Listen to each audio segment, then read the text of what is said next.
Page 63, you said that what happened in 04 and 05 with respect to subordinated tranches is that our competition, Fitch and S&P, went nuts. Everything was investment grade. It didn't really matter. No one cared because the machine just kept going. What do you mean by that? Pretty powerful stuff. Do you stand by that?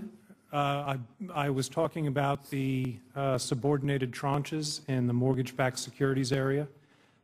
We had a different opinion from our competitors, and we were obviously not being persuasive with the investor community in our more conservative opinion, and it was having an impact. On? I'm sorry? Having an impact on what? Oh, on our business. We didn't have as much coverage as a result. Does that mean as much market share?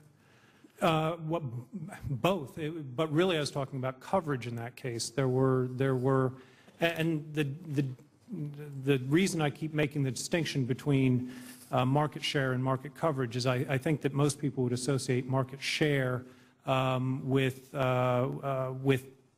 paid coverage. And I'm talking about the coverage necessary to provide a comparative rating system, comparing one security to another. Well, you were part of the competition there, Ms. Corbett. Yes. It says here that S&P went nuts. Everything was investment grade. I don't know what he's referring to. It really didn't matter. No one cared because the machine just kept going.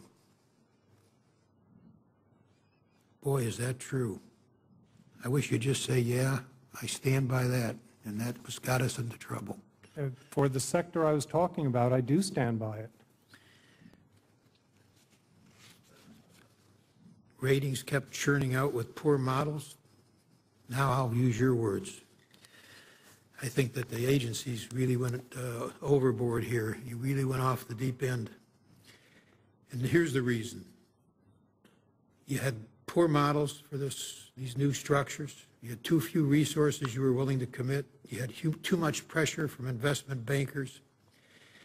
And the nuts didn't end until these mass downgrades of July of 2007, when it cratered the market for structured finance. And this is what one of your managing directors said at that town meeting. And this is what he or she wrote. What we didn't envision was that credit would tighten after being loose, housing prices would fall after rising, and after all most economic events are cyclical and bubbles inevitably burst. And then he said what happened in 04, he asked then too for the leaders to be candid and to acknowledge what the problems were and what had happened. And I think you guys got a long way to go in acknowledging what happened to your agencies.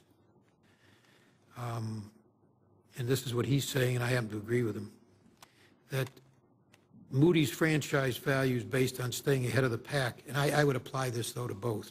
It just happened you guys had a town meeting at Moody's. I think that the truth of this managers applies to both. He says, Moody's franchise value is based on staying ahead of the pack on credit analysis, and instead we are in the middle of the pack. I would like more candor from senior management about our errors and how we will address them in the future. It's one of the best comments that I've seen.